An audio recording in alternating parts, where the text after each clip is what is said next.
श्रद्धा, भक्ति और आस्था के नाम पर ऐसी घिनौनी हरकतों का सिलसिला काफी लंबे समय से चल रहा है। इस कलयुगी दौर में अक्सर लोगों को भक्ति भाव के नाम पर ऐसा धोखा दिया जाता है जिसकी हम और आप कल्पना भी नहीं कर सकते।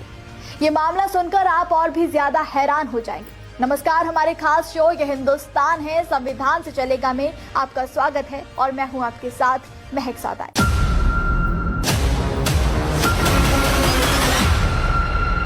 दरअसल आगरा की रहने वाली एक युवती को उत्तर प्रदेश के मथुरा स्थित वृंदावन में प्रेमानंद महाराज के एकांतिक दर्शन करने और उनसे मिलने के लिए मथुरा बुलाया गया। मिली जानकारी के मुताबिक युवती को अगस्त महीने में इंस्टाग्राम पर सुंदरम राजपूत नाम के इस आरोपी शख्स का मैसेज मिला था, जिसमें ये दावा किया गया था कि वो संत प्रेमानंद महाराज के एकांत दर्शन कराएगा, जिसके लिए युवती को एक स्पेशल टोकन भी दिलवा सकता है।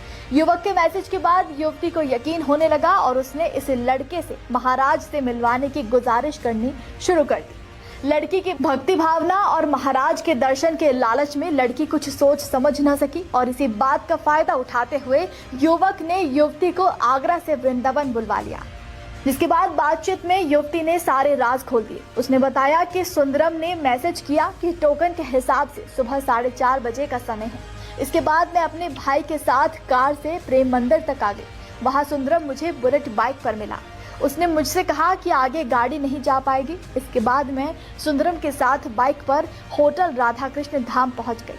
सुंदरम इसी होटल में केयर टेकर का काम करता है। इस बीच युवक ने उसे कॉफी पीने के लिए कहा, जिसमें नशीला पदार्थ मिलाया हुआ था। सुंदरम मुझे एक जरूरी काम कहकर अपने इसी होटल के ऑफिस में लाया था। कॉफी पीते ही मैं बेहोश हो गई और जब होश में आई तो खुद को आपत्तिजनक हालातों में देखकर हैरान रह गई। कुछ समझ ही नहीं आया। इस बीच आरोपी युवक ने मेरी अश्लील वीडियो रिकॉर्ड कर ली, जिसको वायरल करने की धमकी भी मुझे दी गई। दोबारा उसने फिर मुझे आगरा के होटल वैभव पैलेस में जबरदस्ती बुलाया। वहां भी मेरे साथ रेप किया।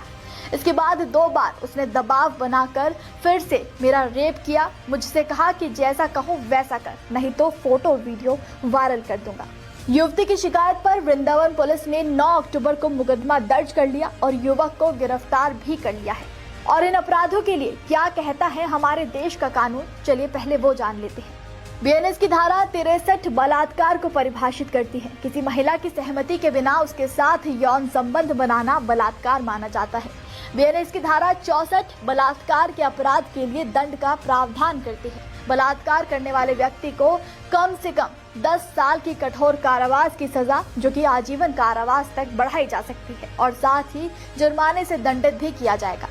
बीएनएस की धारा 77 के तहत किसी की मर्जी के बिना उसकी निजी फोटो वीडियो रिकॉर्ड करना या उसे शेयर करना भी अपराध है। इस अपराध के लिए पहली बार दोषी पाए जाने पर 1 से 3 साल तक की कैद और 2 लाख रुपए जुर्माना, और दूसरी बार अपराध करने पर 3 से 7 साल की कैद और जुर्माना लगाया जा सकता है। आईटी एक्ट की धारा 67A के तहत इलेक्ट्रॉनिक रूप में यौन रूप से स्पष्ट सामग्री जैसे कि पॉर्न वीडियो या अश्लील कंटेंट को पब्लिश करना या प्रसारित करना एक अपराध है। पहली बार ऐसा करने पर 5 साल तक की जेल या 10 लाख रुपए तक का जुर्माना या फिर दोनों हो सकते हैं।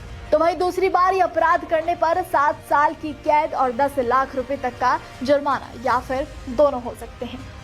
अब आप खुद सोचिए कि आखिर आज लोग किस स्तर तक गिर चुके हैं कि भगवान के नाम पर, महाराज के दर्शन के नाम पर लड़कियों का रेप किया जा रहा है, उनके गंदे फोटो वीडियो रिकॉर्ड किए जा रहे हैं। वृंदावन जैसे पावन स्थल पर इस तरह की गंदी हरकतें की जा रही, तो वहीं चैतन्यानंद स्वामी और आसाराम जैसे कुछ लोग आकर खुद को बाबा स्वामी बताते हैं और फिर उनके कांड भी आपके सामने हैं। लेकिन आपकी जानकारी के लिए हम बता दें कि वृंदावन में मौजूद प्रेमानंद महाराज से मिलना इतना आसान नहीं है। हमारे जानकार ने बताया है कि उनसे दर्शन के लिए बहुत मशक्कत और बहुत मेहनत करनी पड़ती है, तब जाकर महाराज के दर्शन हो पाते हैं। मुश्किल से 15 मिनट का समय उनसे मिलने का दिया जाता है, वो भी 50 लोगों की भीड़ में। तो जो इस तरह के फ्रॉड या वीआईपी एंट्री या फिर बाबा से मिलवाने के दावे अक्सर किया करते हैं, उसे आप समझिए और अच्छे से परखिए और सावधान हो जाइए। शॉर्टकट और काम चलाऊ रास्तों के चक्कर में ऐसे बुरे लोग आपकी किस हद तक जिंदगी तबाह कर सकते हैं, आप